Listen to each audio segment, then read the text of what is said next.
Lepo pozdravljeni, no, pa je tukaj zdaj spet nov video in smo spet skupaj. Tokrat imam pa možnost, da lahko odgovorim na vprašanja. Hvala vsem in vi, kar še naprej pišete, ker nikoli teh vprašanj ni preveč, ker jaz lahko ta vprašanja združim v teme in potem lahko z enim posnetkom, z enim govorom nekako odgovorim več vprašanj hkrati. Tokrat bom pa jaz govoril o meditaciji. Je bilo kar precej vprašanj glede okrog meditacije, seveda, Zato smo prišli do Budovega učenja skozi meditacijo, ne toliko skozi filozofijo. Tako da očitno, kaj je meditacija, kaj se uči, to je zdaj tisto glavno vprašanje, tako da ni presenetljivo. Tako da se bom posvetil zdaj tej temi. Tisti, ki se srečajo z Budovim učenjem, je skozi neke tehnike, nekih metod meditacije, ki smo jih videli, srečali nekje, ali to v Sloveniji, ali to, ko smo šli kam na Tajsko, kam tujino, in smo se udeležili nekih tečajev, in potem, ko smo se udeležili nekih tečajev, nas je začelo zanimati malo več v tej zadevi.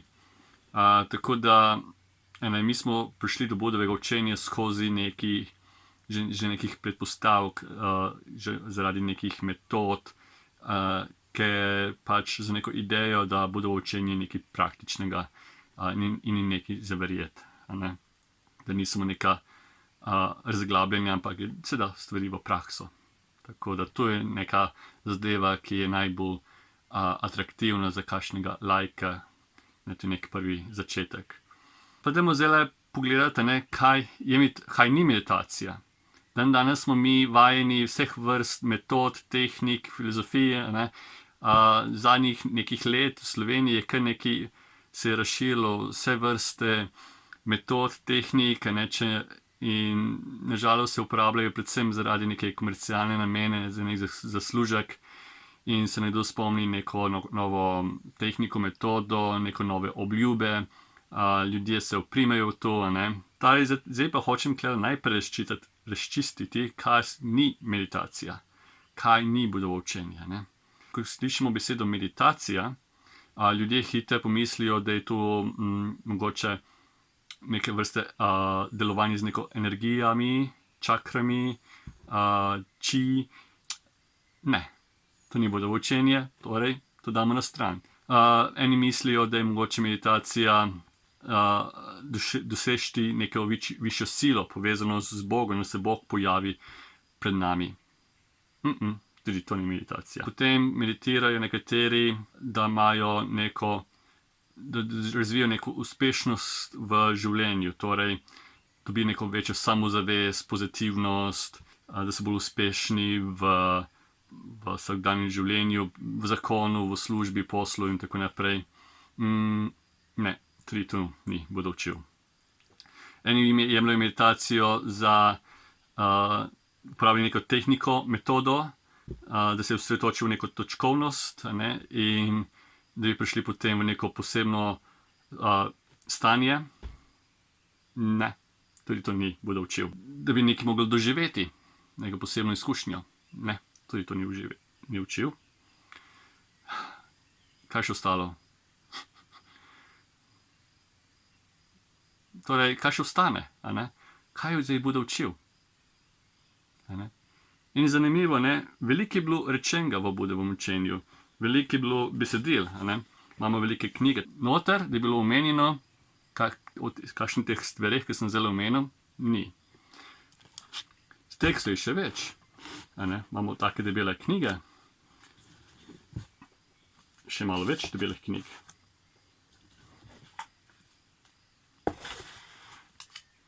Torej, toliko veliko učenj, toliko veliko tekstov v Budovem učenju, ampak nobenih od teh tekstov uči kakšne tehnike, kakšne meditacijske napotke, ali da bi učil v vizualizaciji, ali posebnem stanju, doživetju, povezanosti, energijah, čiju. Nič od tega ni v teh besedilih. No, pa moramo mi malo začeti razčiščevati, kaj sploh je Budovo učenje. Bistvo meditacije je bistvo budega učenja. Torej vse gre skupaj, ne gre narazen. Ne moramo tu zdaj ločiti meditacijo in budo učenje. Za meditacijo je beseda, ta meditacija je zdaj tako uporabljena in že tako izkoriščena in tako narobe razumljena, da je nerad uporabljam. Čeprav meditacija je dober prevod, ki pomeni meditare, kar pomeni raziskovanje, odprtost, spoznavanje stvari, take kot so. Tako da sama beseda ni napačna. Samo danes je meditacija vse, ne pa raziskovanje. Zato zadnje čase uporabljam namesto besede meditacija kar kontemplacija. Torej vse stvari o raziskovanju budega učenja je povezano tudi z umiritvijo. Torej bolj ko je umirjen, bolj ko je jasen, bolj se potem lahko prepoznava, bolj se lahko potem raziskuje. Veliko bolj nam je znano, kako je to doživljanje, prav to doživljanje strukturirano, kako ima nek svoj mehanizem. Mi nimamo časa raziskovati ker smo vedno preveč zaposleni s to specifično stvarjo pred nami. Ko je nekaj lepega, skočimo za to zadevo, ko je nekaj grdega, bežimo. Vedno hočemo dopolnjevati, kontrolirati naše doživljanja. Ne vemo pa pravzaprav, kaj je narava doživljanja, kako deluje. Tega ne vemo. In meditacija ali kontemplacija bi morala pravzaprav to pomagati in odpirati. Torej meditacija ni nekaj, da mi delamo. Ni nekaj, da mi poskušamo kontrolirati in spreminjati. Torej meditacija ne bo nekaj, kar nekateri mislijo, da morajo zdaj kontrolirati neko dihanje. Ali je to globoko, kratko, ali morajo dihanje zdaj šteti, ali morajo ponavljati neko mantro, ali kaj vizualizirati. Torej meditacija ne bi smela nekaj, kaj nekaj delamo, kaj bi mogli spreminjati, kaj bi morali dopolnjevati, slediti nekem spisku ali pa stopati po nekih stopničkah, v nekih stopnjah in pričakovati neko eksplozivno razsvetljenje. To ni budo učenje. Meditacija ali samo budovo učenje uči, kako spoznati stvari take, kot so. Take, ki so že pred nami. Take, ki so že tukaj. Ne take, ne pa zdaj pričakovati nekaj, da bi moralo biti nekaj drugačnega, kar je. Meditacija je zelo povezana z pozornostjo. Za nekateri boste vedeli, da anapanasati je enih je omenjeno v sutah, kot pozornost na dihanja. In enimi to jemljajo tudi kot neko tehniko, kar ni čisto res. Zdaj gremo pogledati, kaj beseda pozornost pomeni. Ker pozornost je znotraj meditacije. Ni ločeno od meditacije. Kjer je zbranost, tam je pozornost, kjer je pozornost, tam je zbranost. Zdaj pozornost, palijska beseda, je sati. Sati pa pomeni spomin. Zdaj, kaj pomeni spomin? Spomin pomeni nekaj, ki je nekako v zadju. Da mi lahko nekaj prepoznamo. En človek pride v našo sobo, v našo hišo in mi ne vidimo samo človeka, neko naznan objekt, ampak prepoznamo. To je pa Janez, to je pa Metka. In mi hkrati istočasno točno vidimo, kakšen občutek imamo v tej osebi, kakšno zgodovino imamo s to osebo. Veliko stvari, veliko podatkov je hkrati prisotnih. Torej temu bi lahko rekli kontekst, neko ozadje.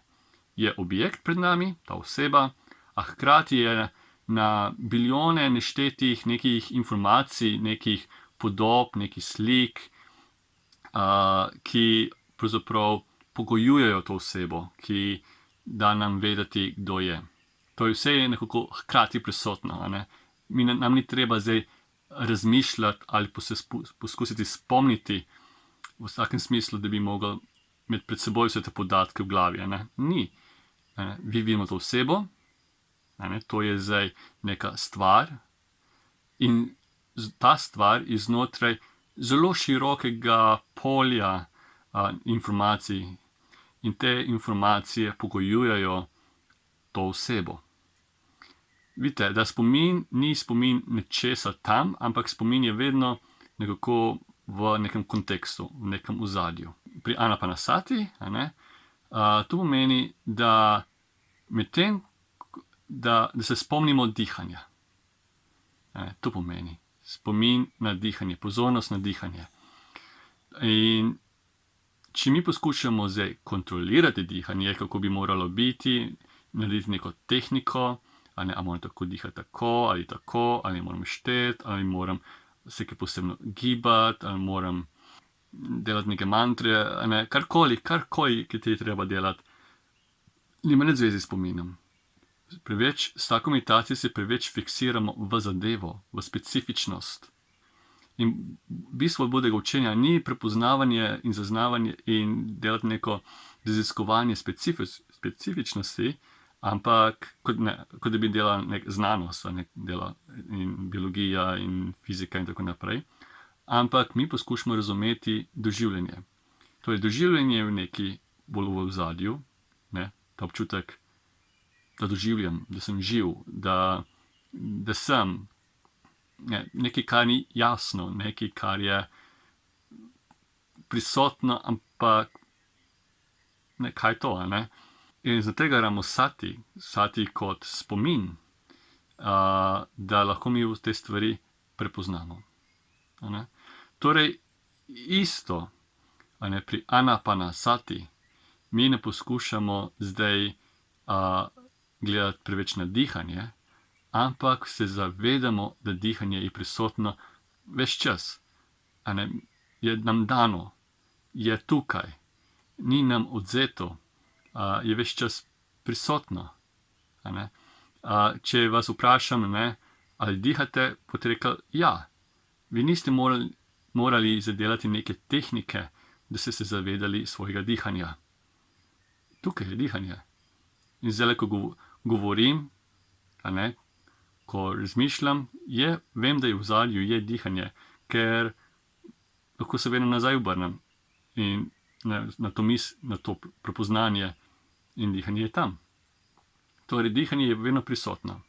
In ta kontekst, neprepoznavanje konteksta pomeni, da mi prepoznavamo doživljanje, da mi prepoznamo, kaj je kako deluje in ostale stvari povezane s tem.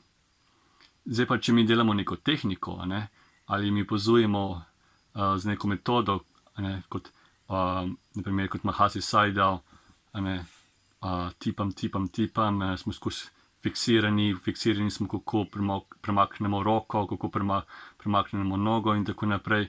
To pomeni, da mi popolnoma ignoriramo kontekst. Popolnoma. In se bomo preveč fiksirani v neko specifičnost.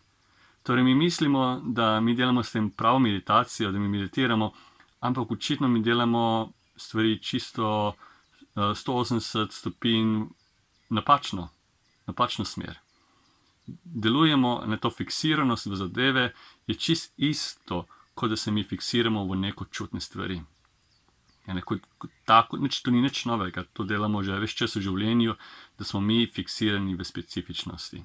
Če je nekaj lepega, se nam poželenje poveča, ker smo fiksirani v neko zadevo. Če je nam nekaj gnusnega, se mi fiksiramo v to spet zadevo, čutimo neko jezo, kljub temu, da stvar porivamo stran, še zmeram nekako ta stvar ostane, mi kar ne moramo stran dati, bolj ko porivamo, bolj je, ker damo to bistvo, to bitnost tej zadevi.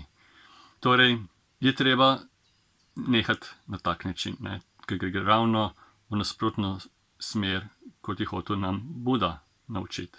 In tu je še en problem, zakaj mi ne moremo uporabljati neke posebne tehnike. To pa zato, ker tehnika je neka metoda, nekaj, kar mi se oprimemo in mislimo, to je to. Torej je že nekako pod vplivom naših idej, predpostavk, pod vplivom nevednosti. In poskusiti nekaj doseči, nek cilj, ki nam pred nami, neka želja. In ta želja je že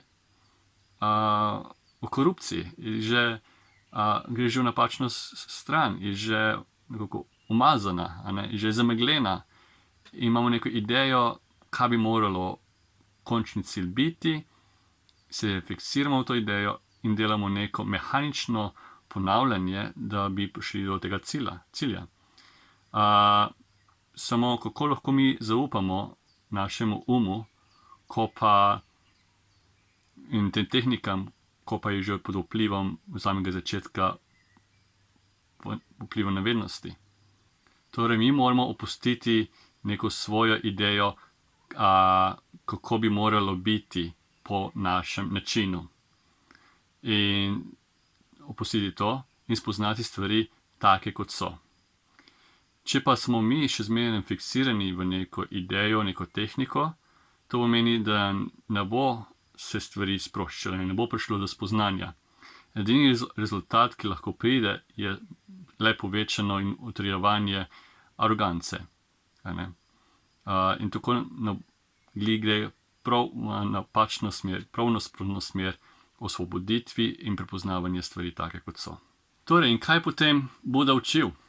Kaj je zdaj meditacija? Kaj je zdaj bistvo vsega, če ni tisto, ni ono, ne smem nič delati in tako naprej? Tako se meditira, da mi prepoznamo stvari take, kot so. Torej, kot sem rekel, kaj je zdaj prisotno? Če govorimo o dihanju, sem govoril, da medtem, ko mi opazujemo, ko smo v sedanjem življenju, dihanje je vedno prisotno. Torej, dihanje je nekaj, kar je pogoj za življenje, pogoj za dojamanje stvari, pogoj za doživljanje. Je vedno tam, je vedno prisotno, je vedno v nekem kontekstu. S tem se potem tudi naučimo raziskovati druge stvari, ki so v kontekstu. Začnemo z dihanjem, prepoznavanjem dihanja, zato ker je najbolj očitna, ki je vedno prisotna in fizična, ampak hkrati začnemo prepoznavati, da kaj je vedno prisotno v našem doživljanju, kaj je vedno potrebno, da lahko jaz zdaj doživljam, seveda je nek kontekst, in ta kontekst na primer je tudi telo. Torej, to pomeni, da smo mi pozorni na telo. Telo je vedno prisotno, telo je vedno tukaj, jaz ne moram zdaj stvari videti ali čutiti, dojemati, govoriti, če ni telesa zraven. Torej, jaz ne bom bil zdaj fiksiran za telo, ampak jaz bom bil hkrati, ko govorim, nekako pozoren, se spomnim telesa, da je prisotno. Ne pred menoj, ne nekaj, kar bi bil moj objekt, ampak je vedno tam, je vedno prisoten, je vedno v ozadju, je vedno glavno polje, na katerem je lahko neko doživljanje. Enako potem je tudi občutek. Občutki so lahko prijetni, neprijetni, nevtralni. Ne glede, vsako doživljanje mora imeti občutek. Torej, doživljamo lahko prijeten občutek, neprijeten občutek in nevtralen. Če se vprašam zdaj, kak čutite? A je prijetno? Neprijetno? In vsak bo malo odgovoril malo drugače. Torej, je nek občutek, ki je vedno v ozadju, vedno prisoten, ne moramo mi nekaj doživljati ali sploh biti živi, če ni nekega občutka. Zdaj mi ne rabimo spet ponovno razmišljati, čutim, gledam te občutke, ampak vemo, če vas vprašam, kakšen občutek, boste takoj vedeli, se boste takoj spomnili tega konteksta v ozadju, ne pred seboj, ampak v ozadju, da je tak pa tak občutek. Prijeten, neprijeten ali nevtralen. Enako tudi za v kakšnem razpoloženju je Ali je zbran, ali ni zbran, ali je malo temačen, ali je jasen, ali je v dobrem razpoloženju in slabem, navdušen v razpoloženju, kakšno razpoloženje je zdaj. In mi ne rabimo zdaj spet z neko silo poskušati ugotoviti in doseči nekaj, ampak samo prepoznamo, je ne tako dobrem vzdušju ali dobrem razpoloženju, moj je jasen. Enako za druge stvari. Zakaj je to bistvo? Zakaj moramo mi za to spoznavati ta kontekst? To pa zaradi tega, ker ta kontekst, to ozadje ali ta ta polje, imenujte kakor hočete, je vedno prisotno. Je bilo tukaj prisotno, ne da bi mi to kontrolirali ali poskušali nekaj doseči. Vse te stvari so že dane. Če jaz dale prijeten občutek ali neprijeten občutek, a ste se vi izbrali? Če rečete, če vas vprašam, imate kakšen občutek in rečete neprijeten, ali ste se odločili, da bi imeli neprijeten občutek? Ne. Je bilo dano. Je bilo, ni bilo v naši kontroli.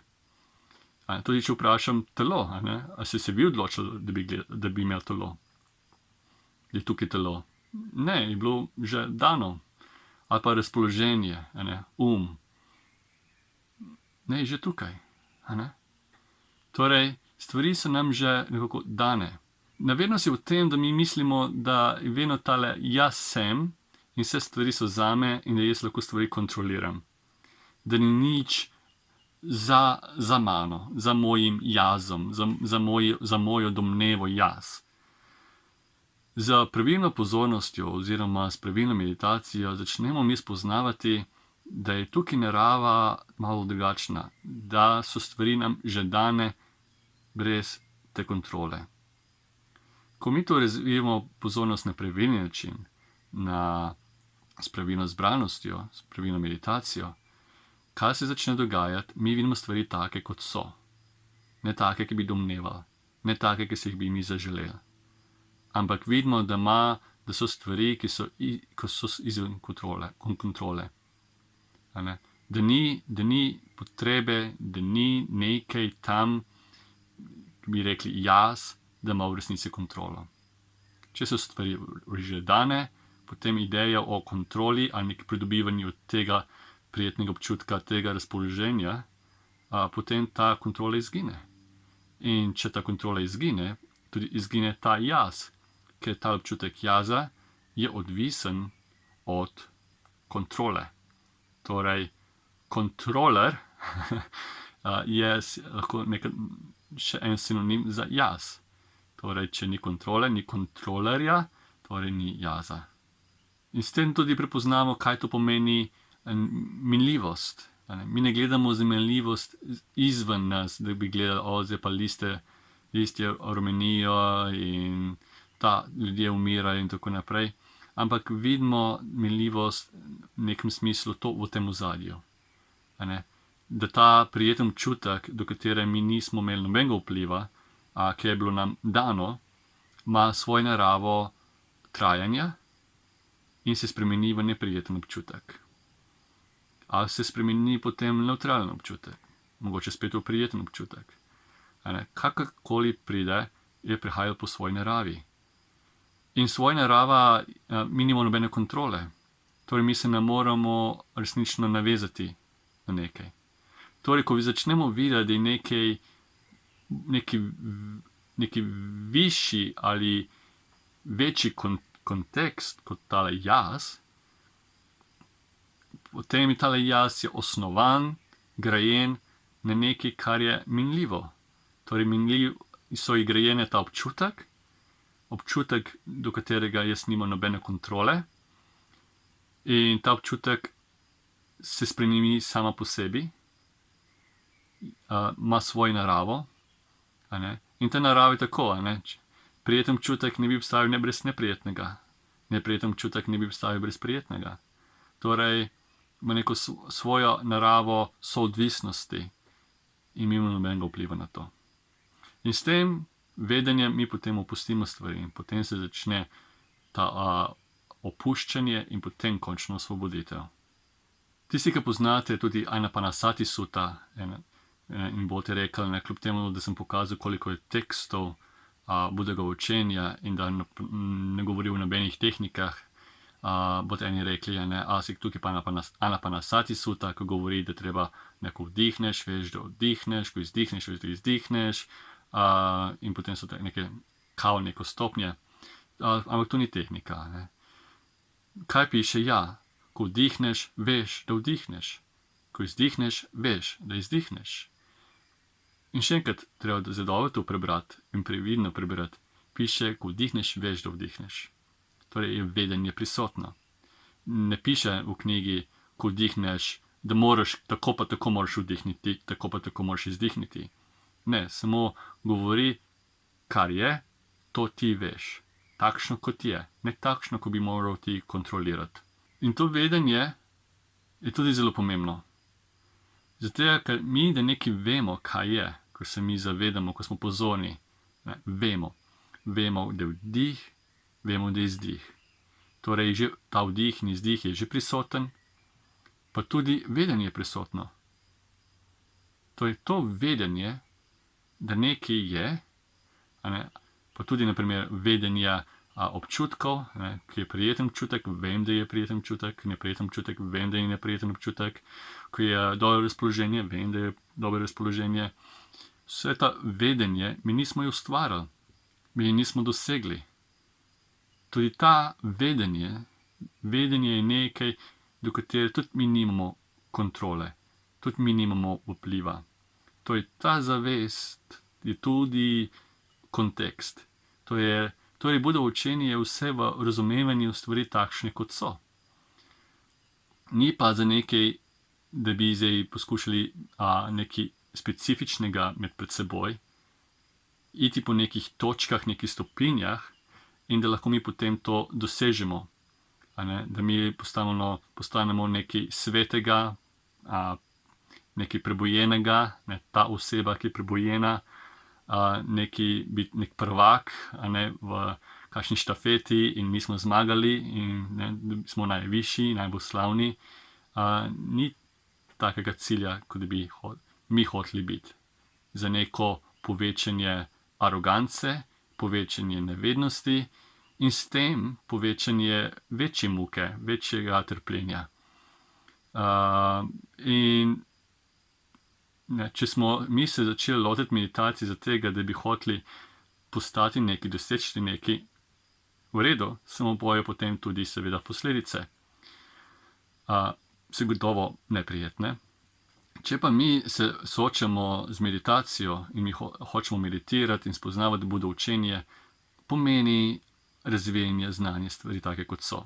Ne take, kot mi mislimo, da bi morale biti. Torej se začenja z veliko transparenco, z nekim resnim opazovanjem in razvijanje pozornosti v vsakdanjem življenju. In kako potem razvijati pozornost v vsakdanjem življenju? Tako kot sem rekel, se zavedamo, kaj delamo. Za začetnike je najboljše, da se vprašajo pogosto, kaj delam. To pomeni, da se spomnimo. Spomnimo, sati pomeni pozornost, torej, da smo pozorni, kaj delamo. Lahko se vprašamo, kaj zdaj delam, sedim. Sedenje je bilo že tukaj, prisotno. Kakšen je občutek, lahko se tudi vprašamo. Neutralen. Kakšno je razpoloženje? Dobro. Lahko se na začetku vprašamo.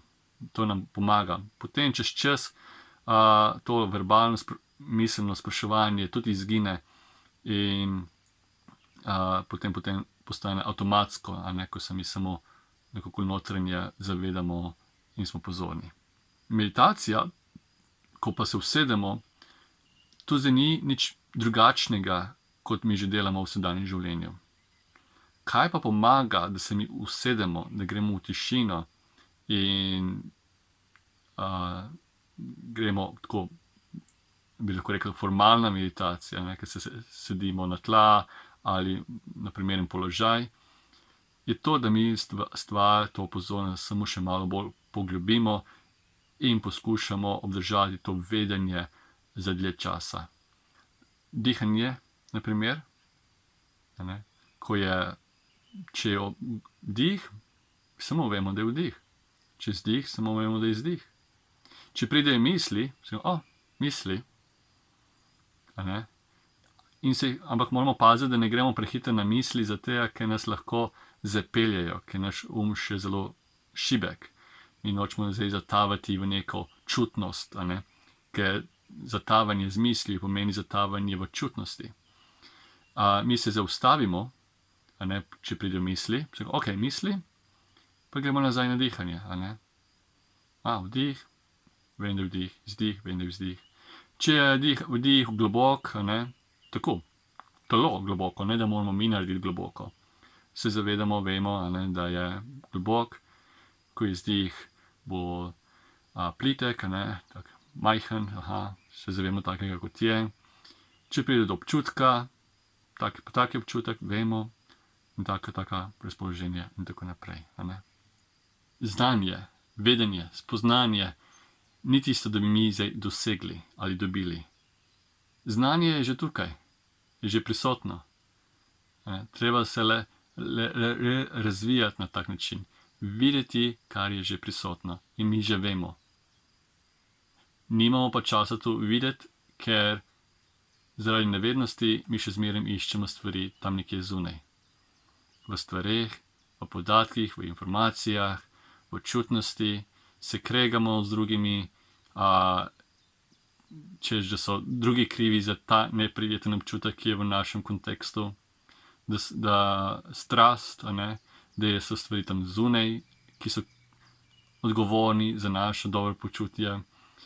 Tako da, ko mi začnemo razvijati pravilno pozornost, vsa neka ocenjevanja izginejo, obtoževanja,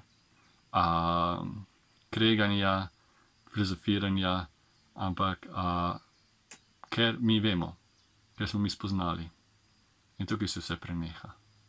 Seveda ni dovolj samo tale video, da se govori o meditaciji. To bo tema, ki bo vedno prisotna in se bo velikokrat ponavljala. Tako da ni zdaj pričakovati, da se bi zelo vse razumelo. Če ima še kdo kakšno vprašanje glede tega, kaj ni nekaj jasnega, ali pa lahko tudi kdo tudi pove mi, če je bilo zadeva jasna in kako to vpliva na vašo prakso. Z veseljem tudi to rad prebiram in sporočite mi. In tudi še enkrat, če se kakšno drugo vprašanje, zelo so dobrodošla. Tako da, nasvidenje.